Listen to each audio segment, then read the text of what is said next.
Met a total stranger for drinks, slept with him on the second date, called him your boyfriend after the third date, told him you loved him in the first month, moved in with him after 3 months, got engaged in less than a year. Slow the fuck down. My name is Evan Marquez. This is the Love You Podcast, place where you can learn everything there is to know about dating, relationships, sex, and men from a man's point of view. I'm your personal trainer for love. I'm a dating coach for smart, strong, successful women, and I feel very strongly about this topic here today. You may have heard this before, but you've never heard it quite like this. Before we get into the meat of today's podcast, I just want to remind you that I offer a free lecture series. It's called the Extraordinary Love Series. You can find it at extraordinaryloveseries.com. If you go to the URL, if you check out the show notes, the next month's episode is Overcoming Dating Burnout, How to Stay Optimistic and Engaged. Over 800 people have registered. You could be next to join a community of smart, successful women seeking high-value men and learning how to do it right. So, using profanities, I think it's needy. Slow the fuck down. And yet, I can't think of another way to say it where you just want to kind of shake people by the lapels to get them out of their patterns. In fact, there's an exercise, I'm going off script today, but there's an exercise in my Love You coaching program that asks you to evaluate your previous relationships. Very much the things I said. How quickly did you meet the guy after swiping right on him? How quickly did you sleep with him? How quickly did you make him your boyfriend? And when you look back in your previous relationships, chances are most of the relationships went way too quickly. And if you're the CEO of your love life, when you hire someone too quickly, well, there's a good chance you're going to get the hiring process wrong. And so I really want to use today's podcast to illustrate to you the importance of slowing down. I got a client. She's in her late 60s. She just signed up to work with me after many years on my mailing list. I'll thank her if she's watching right now. And she hired me for 6 months to be her coach. And between when she hired me and our first coaching call, she came to me and said, I got a boyfriend. And we hadn't even started the process yet. I do like a whole month on confidence and belief, right? We do 3 weeks on flirting and meeting men in real life before we even get to talk about online dating. Like, we weren't even supposed to be dating. And she's like, I've got a boyfriend. Now, someone else would be like, oh my God, I'm so happy for you. That's the best possible news. I'm happy for her if she's happy. Obviously, that's the most important thing, is that my clients are happy, not that I'm happy. But to me, anytime someone dives into the deep end of the pool without checking to see if there's water in it, I worry that there's going to be a downstream problem. So, 2 coaching sessions in, she's telling me how she spent 16 of the past 26 days with this guy. So talk about diving into the deep end of the pool. This is a very, very sped up, intense relationship with 2 people who are retired and have the freedom to do that. I think the problem is not that there's anything wrong with that. I've dove into, part of the reason I do this is all my relationships in my 20s and early 30s were kind of like that. They never ended up working.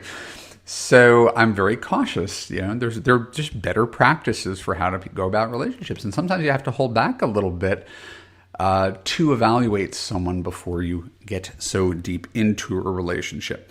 So I support her. I'm still coaching her. And I want to point out to you that I think this is a risky way to approach love.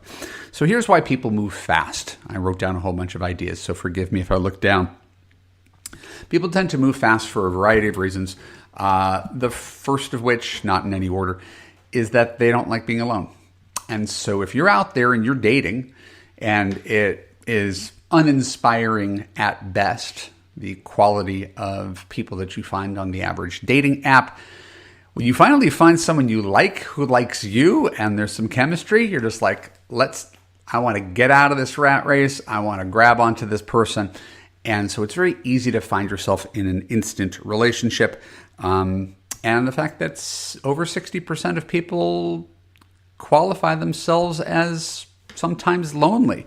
It shouldn't be terribly surprising that when someone purports to solve your problem of loneliness, the bright, shiny object, we will grab onto that object and see where it takes us. Then there's the idea that there's some sort of instant connection. And there can be an instant connection. I've had instant connections with many people who turned out not to be my wife. And so I'm not anti-instant connection, but I do think we could have that sort of Hollywood fantasy romanticizing something that whether it's a meet cute, whether it's an online date, but the idea that the second you meet someone, you know something special. You don't. You know that there's chemistry. You know that there are similar interests. You know you had a great conversation, but you really can't tell if you're compatible. That's the whole purpose of dating. And in general, we want to ease into that. So the, oh my God, you just know moment is also a thing. It's also a thing we caution against. Some folks have, depending upon your age-related anxiety that makes them want to find instant relationships. If you're in your late 30s or early 40s and want to have kids, it makes certain logical sense to try to expedite the process of finding your person. And then which again often leads to lots of single mothers, people who grabbed onto guys in their late 30s and early 40s who they shouldn't have, had kids with them, and then ended up getting divorced. And on the flip side, there's a lot of people who are seniors, people in their 60s, 70s, who tell themselves, well, I don't have as much time left, so I have to move faster. Also a fallacy. Right? A woman in late 30s does have to move faster. We moved faster when my wife was 39. That's not made up. Still, you got to pump the brakes a little bit. But people in their 60s, where you don't have a biological clock, you don't get married in less than a year just because you're older. That's why divorce statistics for second marriages are at a 2/3 rate. It's people who move too quickly and don't realize they're moving quickly. And then there's, I guess, love bombing. It sounds a little bit cynical, but there's just that impulse to want to get on with the exciting part of your life and start partnering up with someone and turn it into something that is akin to an instant, passionate relationship instead of kind of kicking the tires a little bit. So both people do that. Men are known for doing the love bombing because they tend to be the aggressors and pursuers. But love bombing doesn't exist without a woman who allows herself to be taken on this journey. And that journey can be fun. So I don't want to just be the killjoy parent. I just want to point out these are things that people do naturally, often to our detriment. So here's what the research says. Let me take out a little piece of paper. I found multiple studies on this. One says couples that date 1 to 2 years before marrying have a 20% lower divorce rate. Study I remember and have cited. Couples that wait 2 to 3 years have a 38% lower divorce rate. Is any of this surprising? Is it all surprising that if you go around the sun with someone and see them with their family and deal with money and deal with sex and deal with domestic issues and kid issues and communication issues, you'll really get to see who the person is after the honeymoon phase is over. And if you're still strong after all that, now there's a good chance that you're going to be strong for the rest of your life. But when you get engaged, move in, marry at the peak of your excitement, you actually haven't gotten a chance to see the full downside, or maybe you just saw hints of it. So marrying too quickly doesn't have a great track record. Everybody knows some story of some couple that married after 3 months and they're still together 40 years later. That's the broken clock is right twice a day. Just because it exists doesn't mean that that's a good plan. I'm here to give you a good plan. And the good plan scientifically is slowing down to assess whether this person is really going to be a compatible life partner for the rest of your life, rather than, wow, that was a great year. Research says attachment studies show that slow relationships build more trust, security, and emotional regulation. Makes sense. There is that sort of anxious avoidant yo-yo type thing that people often get into. It's really exciting. It's really a bit like a roller coaster. Those roller coasters rarely have a happy ending. And that's why I talk about relationships being easy. That's why I talk about relationships being smooth. It's not, oh my God, passionate first month. He pulled away. He's scared. He comes back 3 weeks later. Oh my God, I'm so sorry. Let's give this thing another chance. Those kind of things, if you break up and make up while you're dating, there's a good chance you're going to break up when you're married, which again makes perfect sense when you logic your way into it. But emotionally, we make a decision in the first couple months of dating, and then we reverse engineer to justify why we should stay with that person that we declared our love for in the first couple months of dating.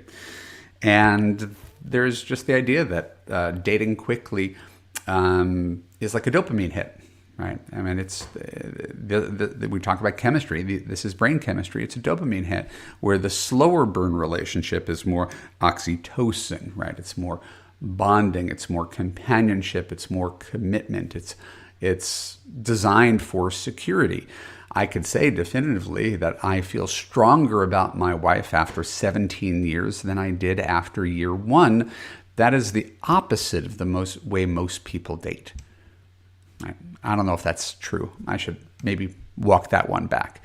But my experience is that most people peak sometime in the first 3 months and then spend the rest of their relationships, like the next 30 years, trying to figure out how to get that back. And in a better relationship, your foundation gets firmer and it gets stronger over time. So that's my recommendation to you, whether it comes naturally. Got a saying in Love You: if you're driving 100 miles an hour, you're likely to crash your car or miss your exit. You don't want to do either. So just cruise at a good 65 miles an hour and you're likely to have a good relationship and not make any huge mistakes. So slow tends to work better than fast. Not the only way. There's a lot of ways to get to the same destination, but you're less likely to make a colossal mistake if you're going slow. First off, early phase dating, right?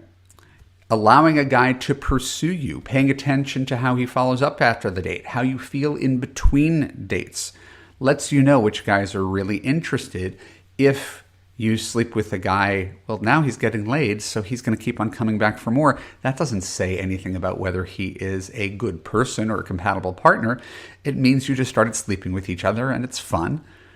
And now you're on a ride, and it's really hard to get off that ride if you are enjoying yourself. And most people are if they're sleeping with a guy. So letting men pursue you and win you over, most guys will reveal who they are, a good portion of who they are, in the first 4 to 6 weeks before they're your boyfriend and before you sleep with them. So I just don't see the downside to doing that and stretching it out for a little bit longer. Pacing also helps you avoid going for a guy just based on his potential. Pretty much every woman I talked to who's divorced saw potential in their husband that never really got realized. That guy never wanted to have a good job. That guy never wanted to go to therapy to learn how to communicate better because he didn't learn it in his childhood household. Like, we just take these guys and we think, maybe I could work with this. I'm so attracted to him. We genuinely love each other. Maybe I can. And there is no maybe I can. So we're not paying any attention to potential if we go slow. We actually get to see who the person is when we allow them to reveal themselves over time without making big decisions, lifelong decisions, too early in the process. Time reveals character. All right? Anybody could talk the talk about how they're a good person, and we could talk the talk about how there's a guy who gives to appropriate charities, or a guy who is a really devoted father. And none of these things actually make him a good husband. It might be in addition to, but that's a separate sphere. There's lots of people who are good in one arena and are not necessarily good in another arena. Right? So we notice guys audition for the job, right? You're the CEO, he's the intern. Any guy knows how to get the job. Right? You can't get laid and be a shitty boyfriend if you didn't do something charming in the first few months to earn that. So realize the beginning is the show. What happens after the beginning is the real guy. And that's why we got to be patient and not move too quickly, because sometimes that mask stays on for longer than 3 months. Sometimes it stays on for a year or two before you discover who he really is, and you want to be sure that you're not making a mistake, that you're signing on for life. And when you fall in love with someone really quickly, people tend to work backwards from preserving the relationship. I'm going to work on this relationship because I love him, right? So now we are justifying and rationalizing why my relationship takes so much work. I love him. I declared my love for him. Therefore, I can't let him go. Instead of sort of leaning back and trusting, well, I shouldn't have to work so hard on this relationship, and I'm going to allow myself to evaluate him day by day, week by week. He doesn't get a lifetime tenure at my company just because he was a really great interviewer. So my client, who I like, and her boyfriend sounds delightful, she's so deep in love with her guy after a month that it's going to be a lot harder for her to potentially end this relationship if indeed they are incompatible, right? A fast start almost always means people end up staying too long because we think the fast start means something. Honestly, it's not to diminish anybody's relationship or my own relationship, but I'm sure there's plenty of people, right, where if I were retired and my life was just money and leisure, I could spend a whole month, right, holed up in a cabin in New England or an island in the South Pacific, right, and have an amazing time with, even if we're not actually compatible, because we haven't really gotten to experience life yet. We're just living, we're just having fun. So it would be really hard to walk back out of that. All right, that's the hardest part, is we make decisions in the first few months that maybe are harder to be objective about when we get a larger body of evidence, and by then we've got our sunk costs. We're already all in on that relationship. So if you are listening and this is resonating and or pissing you off because you go on lots of blind dates with total strangers who didn't engage in any courtship behavior, or you sleep with guys too soon and find yourself in situationships, or you find yourself in an unhealthy boyfriend-girlfriend relationship with guys who are not particularly good partners nor motivated to commit, I feel deeply for you. Just know you can make different choices to produce different results. If you'd like support in doing so, go to www.evanmarkkatz.com/now. Book a time to talk with me. I'll hear your story. We'll figure out a plan customized to you so that you can break your patterns, make better dating and relationship choices from a healthy, confident place, and get the long-term relationship that you truly deserve. If you haven't done this before, my name is Evan Mark Katz. This is the Love You Podcast. I enjoyed today's session. I hope you did too. Please subscribe on Apple, Spotify, YouTube, wherever you get your podcasts. Leave us a comment, leave us a review. They are read. They make a difference in the algorithm. Share it with a friend. And reminder, the next installment of the Extraordinary Love series is coming up in a few weeks. Overcoming Dating Burnout, How to Stay Optimistic and Engaged. Go to extraordinaryloveseries.com to register for free. Thank you so much. Talk to you soon. Bye-bye.